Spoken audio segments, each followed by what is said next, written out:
गुरुर्ब्रह्मा गुरुर्विष्णु गुरुर्देवो महेश्वर गुरुर्साक्षात् परब्रह्म तस्मै श्री गुरवे नमः। कृष्णाय वासुदेवाय हरये परमात्मने प्रणतक्लेशनाशाय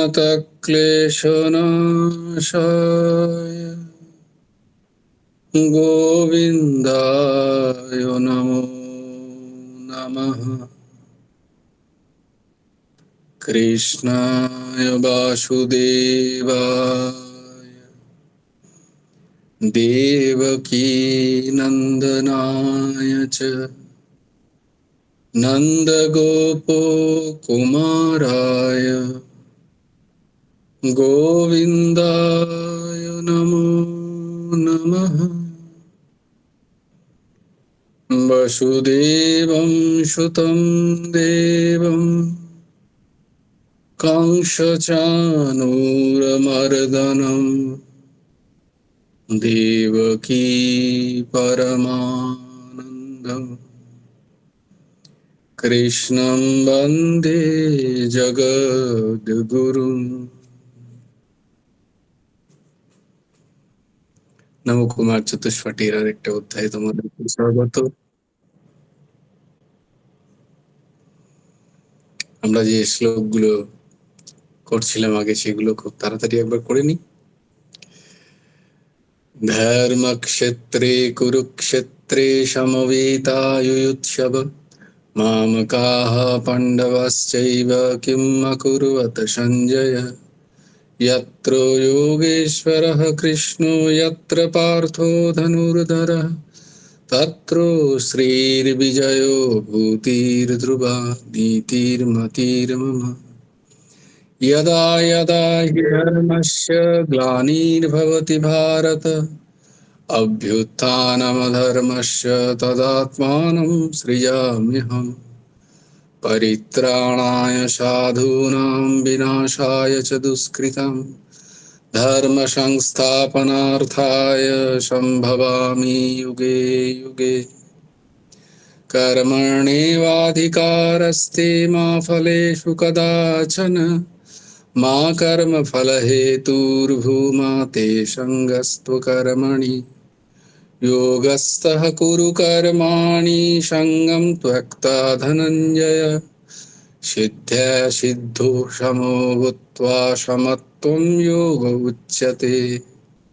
विहाय कामान् यः सर्वान् पुमांश्चरति निःस्पृहः निर्मम निरहङ्कार स शान्तिम् अधिगच्छति।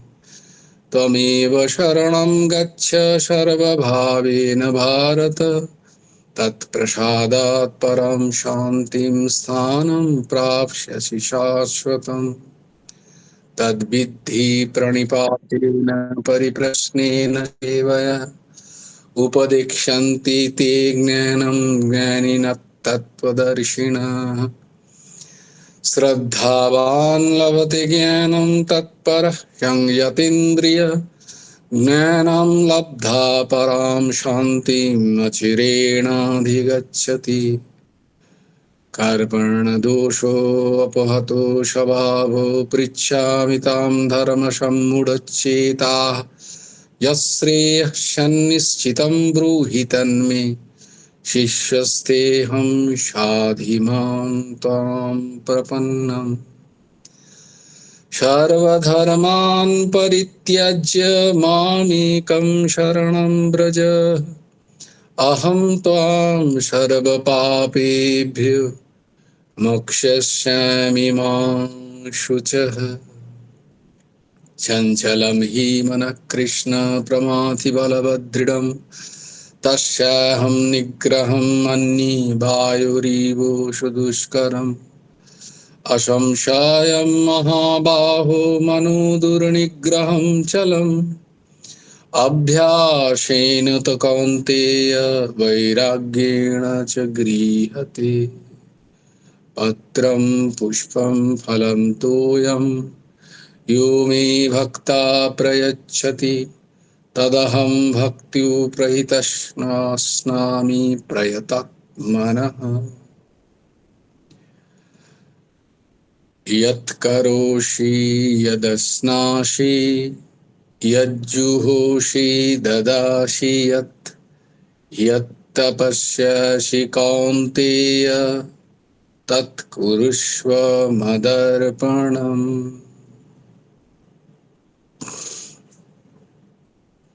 আমরা কোথায় ছিলাম? শ্রীমদ্ ভগবদ গীতার। আচ্ছা, বাকিরা যারা করছো তারাও কিন্তু এবার তৈরি হও আস্তে আস্তে। এই শুনে শুনে শ্লোকগুলো তো দেওয়াই আছে গ্রুপে, এই শুনে শুনে বলতে হবে প্রত্যেক দিন ঘরে, তাহলে তোমরাও পাঠ করতে পারবে। পাঠ করো বলে হয়তো দেখা যাচ্ছে, দেখে দেখে পাঠ করো, বা তোমাদের সামনে যদি শ্রীমদ্ ভগবদ গীতা থাকে সেখানে দেখে দেখে পাঠ করো শ্লোকগুলো, তাহলেও হবে, তাই না? তো বাকিরাও পড়ো।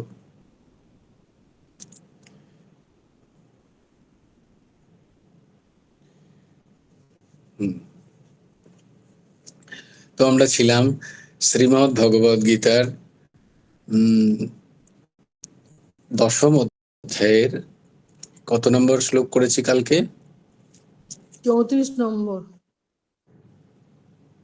34 নম্বর শ্লোক আমরা কালকে করেছি। আজকে আমরা করব 35 নম্বর শ্লোক, তাই তো? তো 35 নম্বর শ্লোকটা তোমরা আমার সাথে সাথে উচ্চারণ করো। খুবই ছোট একটা শ্লোক, তাড়াতাড়ি আজকে সমাপ্তি হবে আমাদের। বৃহৎ শ্যাম তথা শ্যামনাম গায়ত্রী ছন্দসামহম বৃহৎ শ্যাম তথা শ্যামনাম গায়ত্রী ছন্দসামহম মাসানাম মার্গশীর্ষোহম ঋতুনাম কুসুমাকরঃ মাসানাম মার্গশীর্ষোহম ঋতুনাম কুসুমাকরঃ বৃহৎ শ্যাম তথা শ্যামনাম গায়ত্রী ছন্দসামহম মাসানাম মার্গশীর্ষোহম ঋতুনাম কুসুমাকরঃ। শ্যামনাম, শ্যামনাম মানে হচ্ছে সামবেদ। সামবেদে বলেছেন ভগবান, আগেও বলেছেন যে বেদের মধ্যে আমি সামবেদ, কারণ এই সামবেদে গীত হয়, শ্রুতিগুলোর মধ্যে গীত আকারে যে শ্রুতি, সামনাম সামবেদে। কেউ সামবেদেও যত শ্লোক গীত গান করে আছে তার মধ্যে বৃহৎ শ্যাম একটি গীতি, যা সমস্ত দেবতাদের প্রসন্নতার জন্য গাওয়া হয়, এবং তা অপূর্ব তার লয়, তার তাল, তার সুর, সে অপূর্ব। তাই জন্য সেই সামনাম, সামবেদের মধ্যে যে বৃহৎ শ্যাম নামক সুরধর্মী শ্রুতিগুলোর মধ্যে এই বৃহৎ সামনাম গীত হয় এমন শ্রুতিগুলোর মধ্যে বৃহৎ শ্যাম তথা বৃহৎ শ্যাম, এবং ছন্দসাম বৈদিক ছন্দগুলির মধ্যে যত বেদে যত ঋচা মানে হচ্ছে মন্ত্র, যত মন্ত্র আছে সেই মন্ত্রদের মধ্যে সেগুলোকে ছন্দ রূপে সেগুলো প্রকাশ হয়। তার একটা ছন্দ আছে বিশেষ, সেই ছন্দ দ্বারাই তাকে তার পাঠ করতে হয়, তার স্বর লাগাতে হয়। তার মধ্যে গায়ত্রী, গায়ত্রী মন্ত্র বা গায়ত্রী হচ্ছে ছন্দ, হচ্ছে বলছে ভগবান আমি অহম। মাসানাম, বৎসরের যে 12টি মাস আছে তার মধ্যে ভগবান বলছেন আমি মার্গ শীর্ষ, আমি মার্গ শীর্ষ। মার্গ শীর্ষ হচ্ছে অগ্রহায়ণ মাসকে মার্গ শীর্ষ মাস বলা হয়। এবং ঋতু নাম, 6টি ঋতুর মধ্যে 6টি ঋতুর মধ্যে আমি হচ্ছে কুসুমাকার, বসন্ত ঋতু আমি কুসুমাকার, বসন্ত ঋতুর আরেক নাম। সুরধর্মী শ্রুতিগুলোর মধ্যে বৃহৎ শাম এবং বৈদিক ছন্দগুলির মধ্যে গায়ত্রী ছন্দ আমি। বৎসরের 12 মাসের মধ্যে মার্গ শীর্ষ, অগ্রহায়ণ এবং 6টি ঋতুর মধ্যে বসন্ত ঋতু আমি। তাই দেখো এখানে ভগবান বলছেন শাম বেদে যে বৃহৎ শাম নামে একটি গীত আছে, তার দ্বারা ইন্দ্র রূপ যে পরমেশ্বরের স্তুতি করা হয়,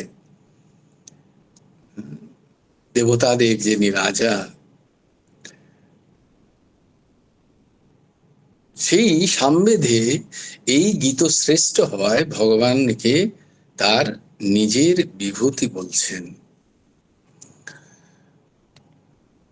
গায়ত্রী ছন্দসাম, বেদে যত ছন্দবদ্ধ মন্ত্র আছে সেগুলোর মধ্যে গায়ত্রীর প্রাধান্য, গায়ত্রীর প্রাধান্য আছে।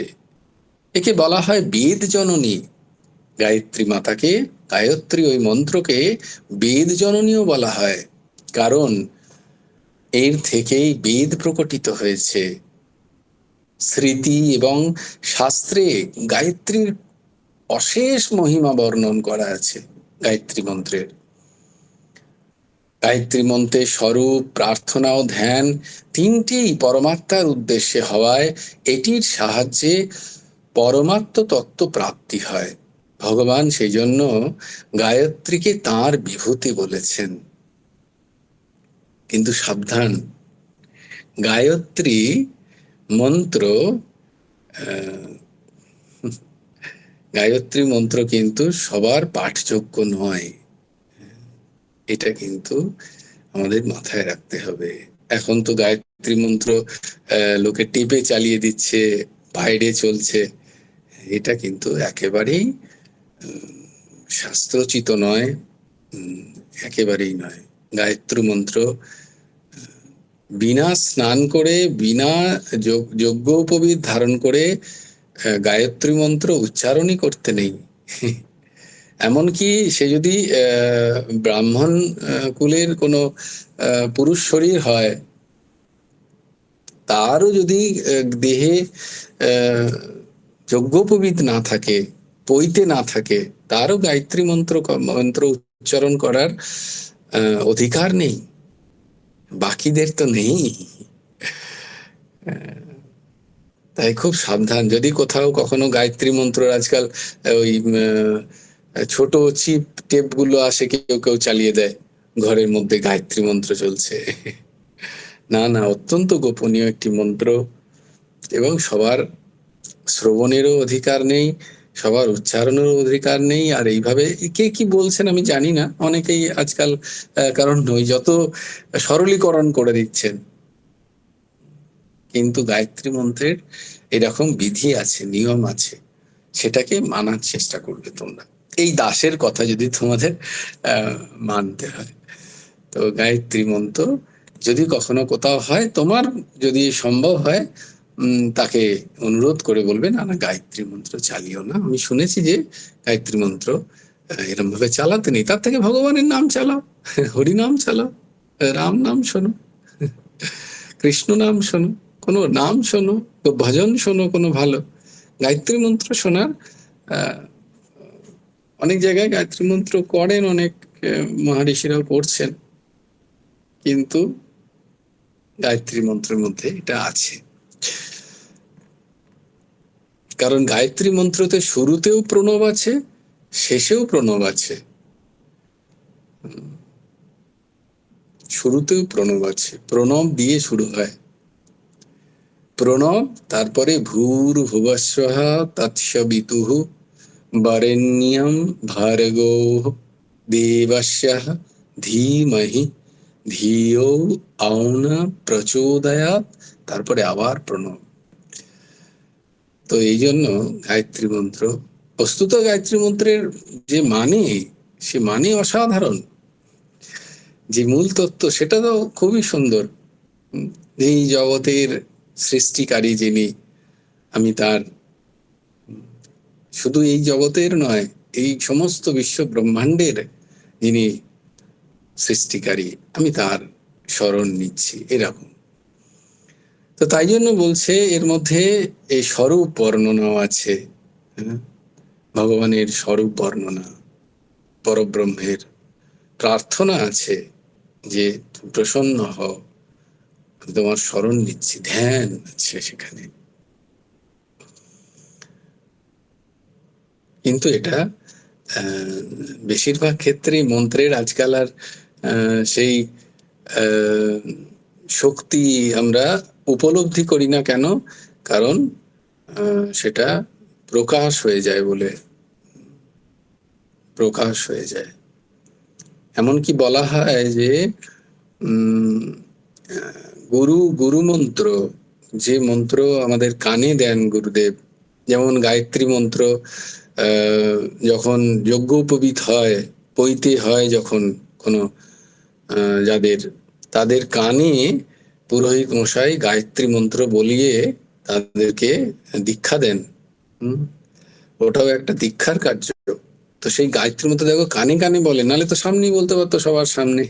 তা কিন্তু হয় না। একটি পৈতে হয়ে যাওয়ার পরে সে যখন অন্তেবাস করে, গৃহে ঢোকে সেই ব্রহ্মচারী, তখন যিনি পুরোহিত মশাই, ব্রাহ্মণ মশাই, তিনি গিয়ে কানে কানে গায়ত্রী মন্ত্র তাকে মুখস্থ করান, সেই ব্রহ্মচারীকে। তো কত গোপনীয় এই মন্ত্র। আর এটা এখন যাকে যুগ যুগ যুগ প্রবাহ, হয়তো তারা কোনো কিছু ভালো বুঝছেন তাই করছেন। তো আমরা সেদিকে যাচ্ছি না। তবে গায়ত্রী মন্ত্র সবার করার অধিকার নেই, তার জন্য কিছু বিধি নিয়ম আছে, সেটা অনুসরণ করাই ভালো। এর মধ্যে যত তর্কাতর্কিতে কম যাবে, তত লাভ বেশি পাবে, ক্ষতি কম হবে। এইটুকুই এই দাসের অনুরোধ তোমাদের। এই গায়ত্রী মন্ত্র বলছেন, ভগবান বলছেন, এই গায়ত্রী আমারই বিভূতি, গায়ত্রী মন্ত্র আমারই বিভূতি। মাসানাম মার্গ শীর্ষম, মাসের মধ্যে ভগবান বলছেন আমি অগ্রহায়ণ মাস। অগ্রহায়ণ, অগ্রহায়ণ থেকেই আগেতে পাণ্ডব কাল, যখন যুধিষ্ঠিরের কাল ছিল, তখন নাকি সেই কালে অগ্রহায়ণ মাস থেকেই বছর শুরু হতো। অগ্রহায়ণ থেকে, অগ্রহায়ণ ছিল তখন, ওই জন্য মার্গ শীর্ষর নাম দিচ্ছে এখানে। তখন অগ্রহায়ণ থেকেই বছর শুরু হতো। এখন যেমন বৈশাখ থেকে বছর শুরু হয়, বৈশাখ জ্যৈষ্ঠ আষাঢ় শ্রাবণ ভাদ্র আশ্বিন কার্তিক অঘ্রাণ, তখন আবার অঘ্রাণ থেকে শুরু হতো, তাই জন্য মার্গ শীর্ষ। তো এই অগ্রহায়ণ মাসকে ভগবান বলছেন, এই অগ্রহায়ণ মাস হচ্ছে আমার বিভূতি। এই মাসে নতুন ধানের দ্বারা যজ্ঞ করা হয়, নতুন ধান ধান্যে সমস্ত ধরিত্রী পূর্ণ হয়। তাই এই মাসকে, দেখো এখানে বলছে, দেখো এখানে লেখা আছে, মহাভারতের সময়ে অগ্রহায়ণ মাস থেকেই নতুন বছর শুরু হতো। আমি একটা জায়গায় এক মহাপুরুষের প্রবচনে পড়েছিলাম, দেখো এখানে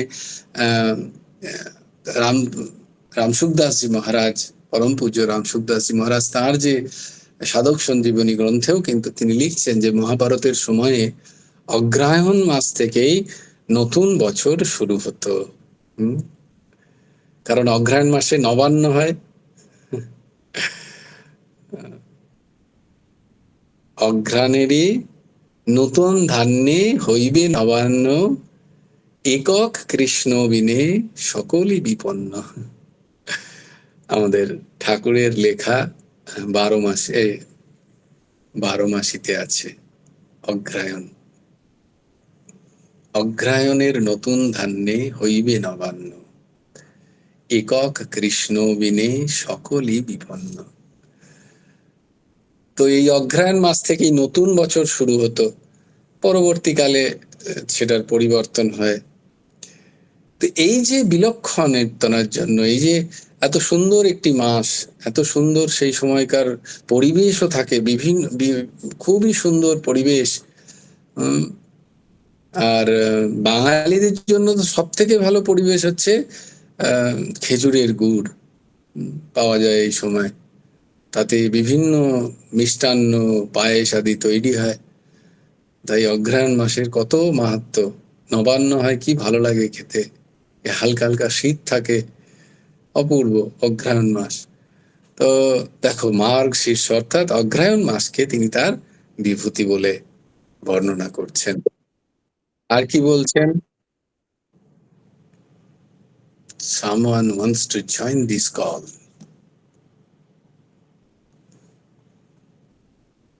Moumita Roy left. Have you?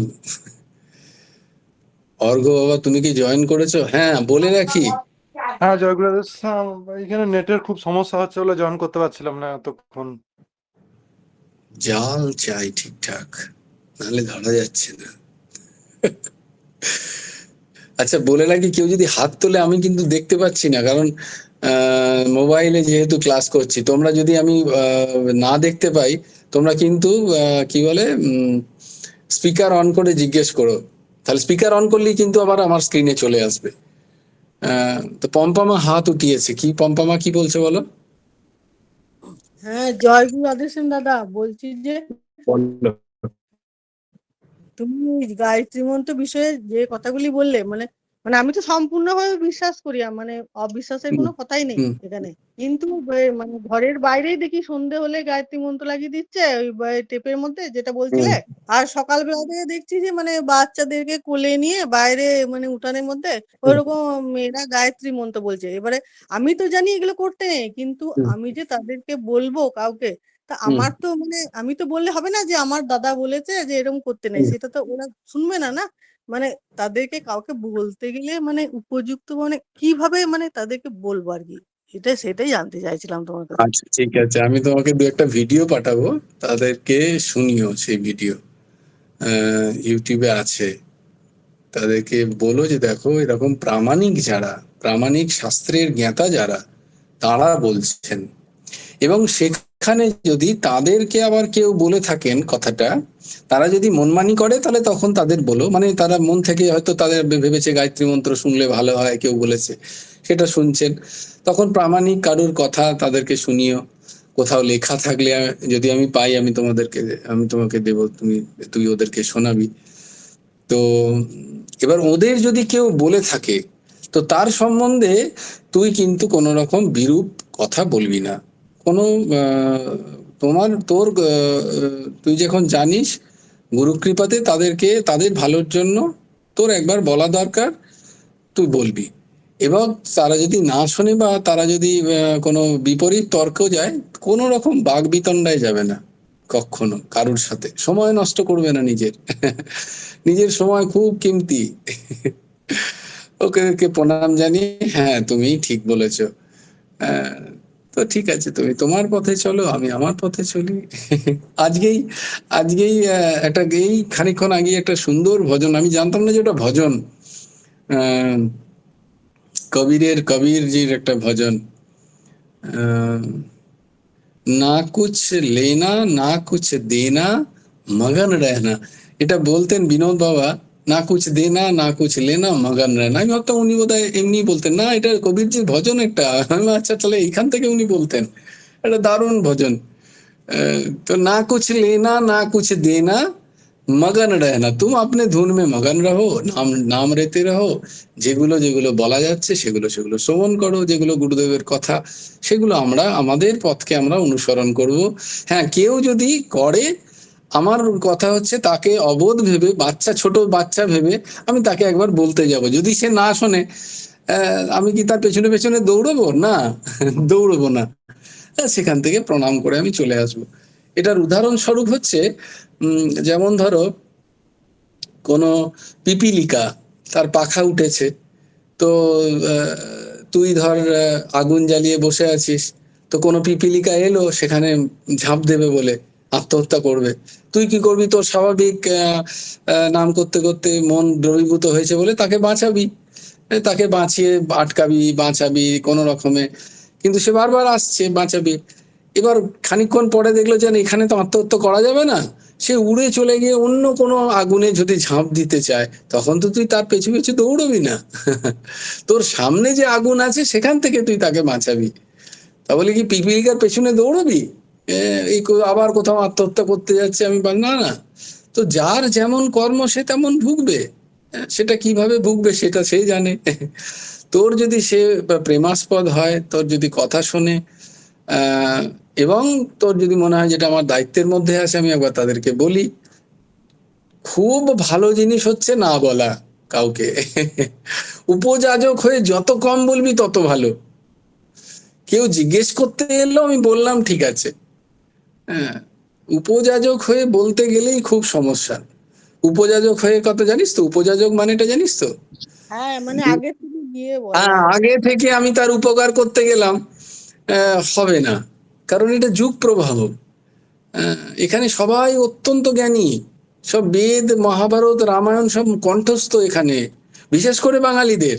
আমি আমি অন্যথা নিও না তোমরা, বিশেষ করে বাঙালিদের। কাউকে কিছু বলতে গেলেই সে আগে 10টা কথা শুনিয়ে দেবে। তুই কি জানিস? আমি রামায়ণ মহাভারত অনেক জানি, আমাকে এসব শেখাতে আসিস না। তুই এরকম বলে দিলে তোর খারাপ লাগবে, তার থেকে কি দরকার, চুপ রহো। तुम अपना रास्ता देखो, ওই যে না কুছ লেনা না কুছ দেনা, মগন रहना, তুমি তোমার রাস্তাতে মগন থাকো। আসলে আমার মানে বাড়ির সামনে ওই এক দাদা মানে চালু করে দেয়, তো প্রত্যেকদিন মানে আমার অস্বস্তি লাগে শুনে, কিন্তু কিছু বলতেও পারি না। তুই জোরে জোরে বলে নাম গেছে কর যে তখন, তুই জোরে জোরে নাম কর। তুই তখন জোরে জোরে নাম কর। কারণ এই দাস একবার গুরুদেবকে জিজ্ঞেস করেছিলেন, তখন খুব গায়ত্রী চলতো, দিয়ে নাম হলো। তখন গুরুদেবকে বলেছিলেন যে ঠাকুর, গায়ত্রী কি তাহলে জপ করবো? যদ্যপি বিধিবৎ পৈতে আছে, তো গুরুদেব বলেছিলেন না, গায়ত্রী মন্ত্র জপ করার দরকার নেই, তুমি আমি যে মন্ত্র দিয়েছি সেই মন্ত্র জপ করবে, বা রাধেশ্যাম নাম জপ করবে। দেখো কত বড় অধিকার তার, যে তিনি গায়ত্রী মন্ত্র জপ করার কোনো প্রয়োজন নেই। কারণ ওই প্রণবের উচ্চারণ তিনিও খুব খুব মানতেন। প্রণব উচ্চারণ সবার জন্য নয়, ওইভাবে হয় না প্রণব উচ্চারণ। তাই চেষ্টা করবে তাকে একবার বলার, সে যদি তোমার কথা শোনে।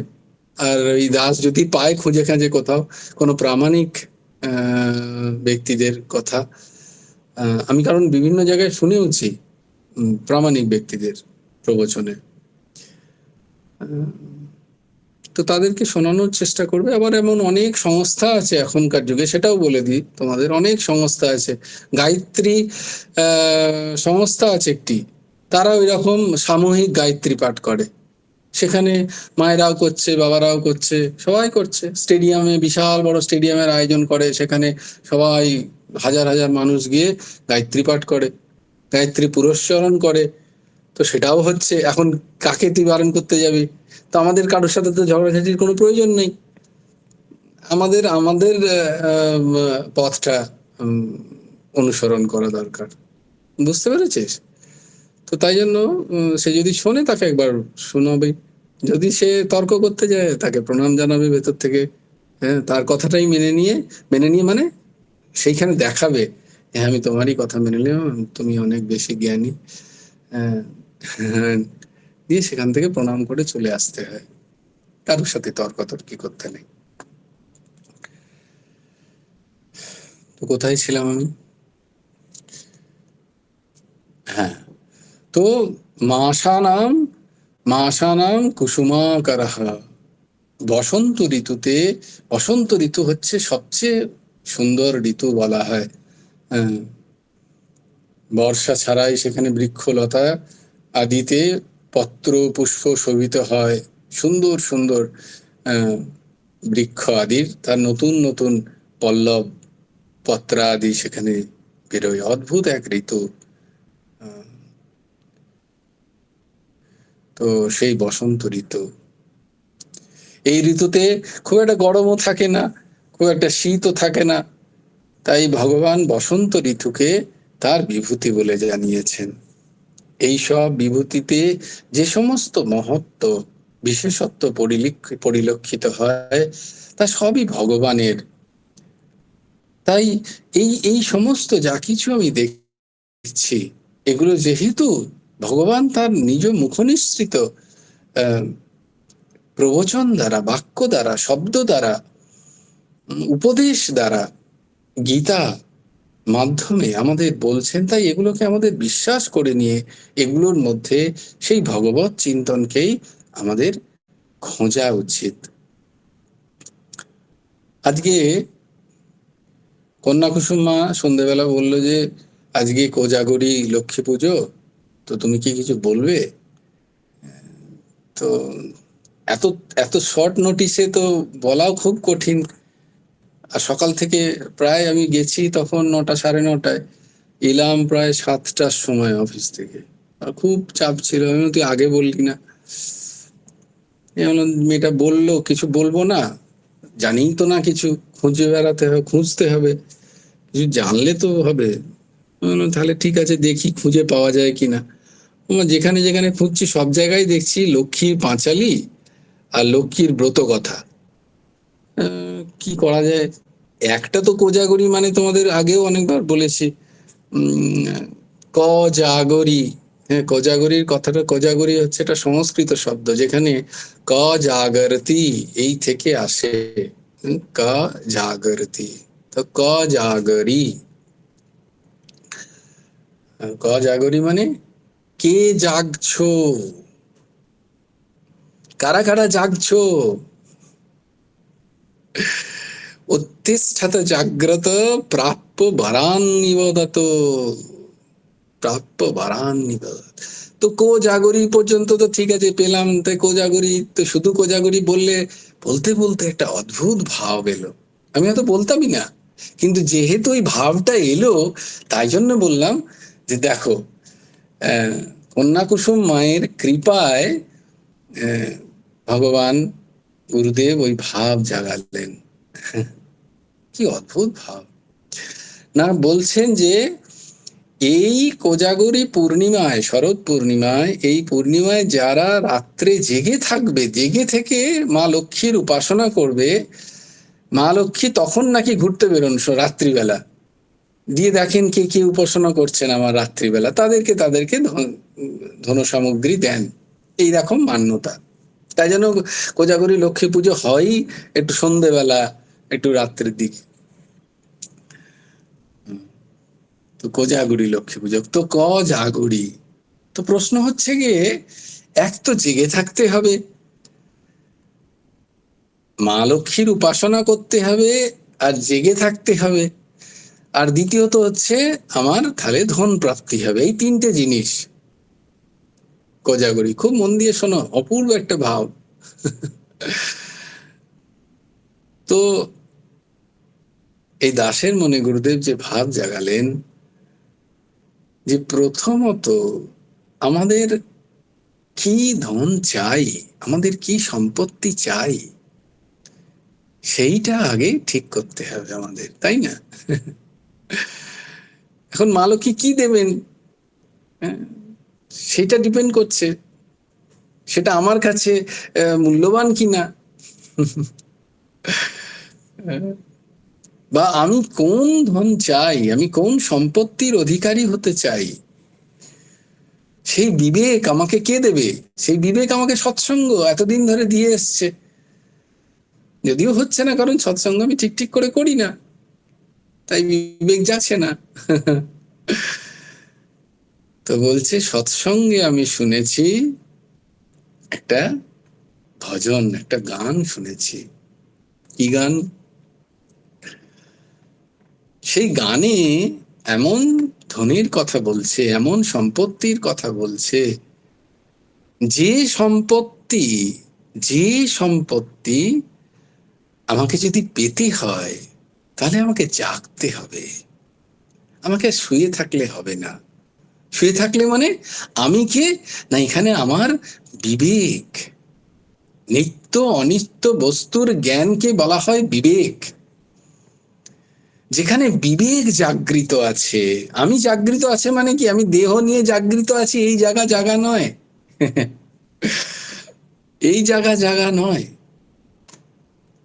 আমার বিবেক জাগৃত হয়েছে কিনা, আমার নিত্য অনিত্য বস্তুর জ্ঞান হয়েছে কিনা, সেই জাগরণের কথা। সেরকম কজন জাগছি আমরা?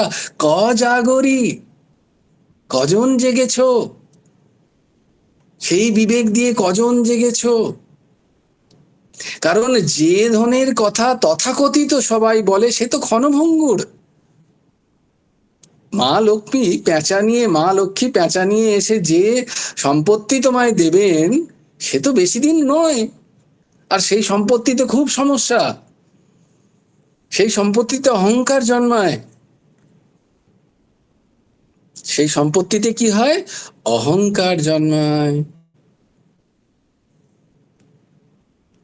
আমার হয়েছে, ওর হয়নি, আমার আছে, আমি এত টাকার মালিক, আমি এত টাকার সম্পত্তি আমার আছে, আমার এত জমি জমা, মা লক্ষ্মী দিয়েছেন, খুব কৃপা করেছেন, আহা, আমার অহংকার হলো।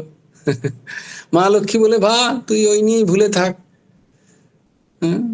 তুই ওই নিয়েই ভুলে থাক।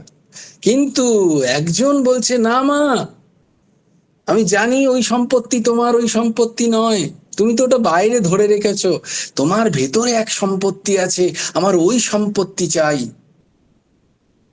মা বলেছে, এই রে, এবার ধরে ফেলেছে। বলে, তোমার যে ভেতরে সম্পত্তি, বলে তাহলে জাগতে হবে বাবা। বলে, হ্যাঁ জাগতে আমি রাজি আছি। বলে, তাহলে আগে জাগো, সৎসঙ্গ করো, জাগো। বলে, তোমার ভেতরের যে সম্পত্তি, সেই সম্পত্তির অধিকারী করো আমাকে। কি সম্পত্তি? মা লক্ষ্মীর কি সম্পত্তি? মা লক্ষ্মী কিসের আচার্য বলো? কে বলতে পারবে? কোন ভক্তির? পাদসেবন।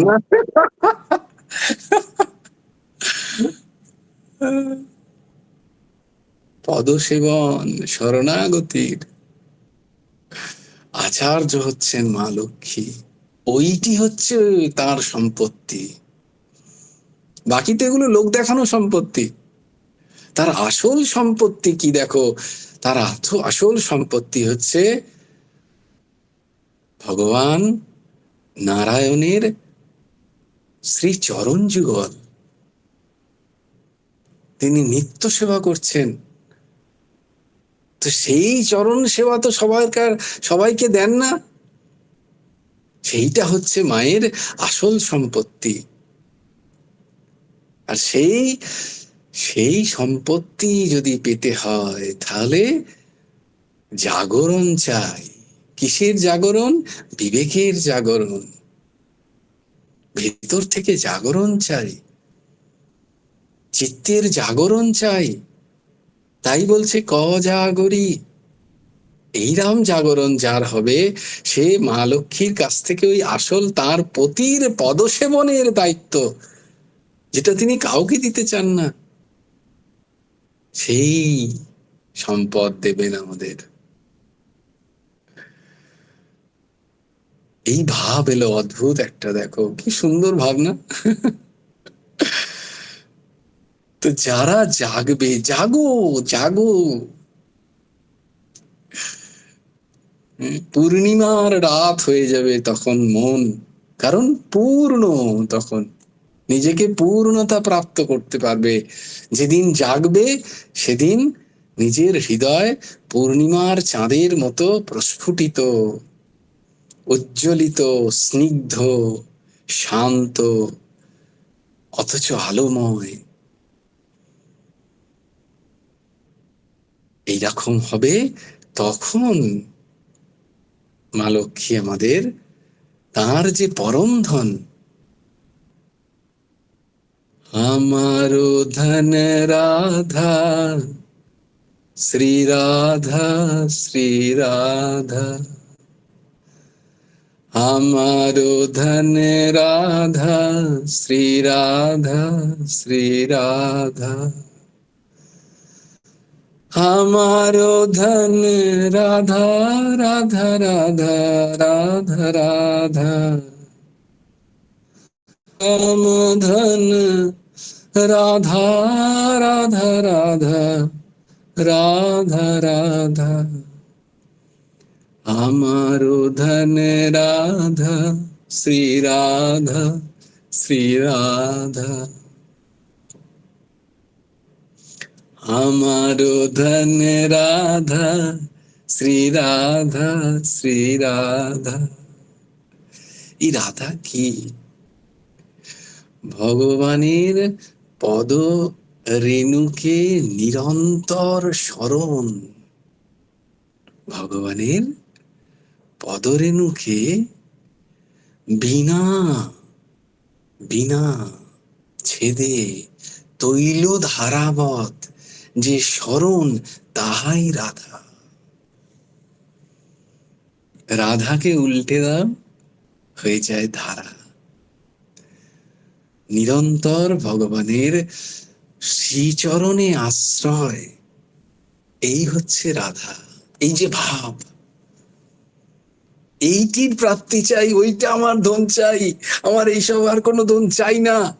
যে যে যে যে সম্পত্তি এলে চলে যাবে, যার কোনো স্থায়িত্ব নেই, আমার সেই সম্পত্তি তো চাই না। আমার কি সম্পত্তি চাই?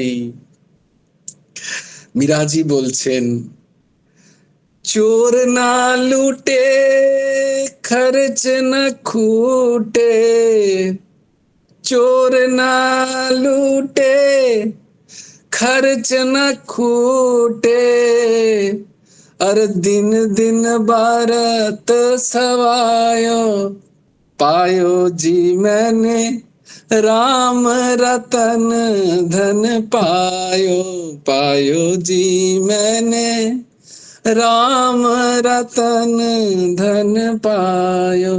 দেখো, কোনো ভয় নেই, কারণ কেউ নিতে পারবে না। চোরের কোনো ভয় নেই, তালা লাগানোর কোনো প্রয়োজন নেই, ব্যাংকে রাখার কোনো দরকার নেই। আর দিন দিন ভারত সবাইও, 1.5 লাখ, বলতে দিন 1,25,000 বেড়ে যাচ্ছে। সবাইও 6 লাখ নাম হচ্ছে তার, রাম রাম।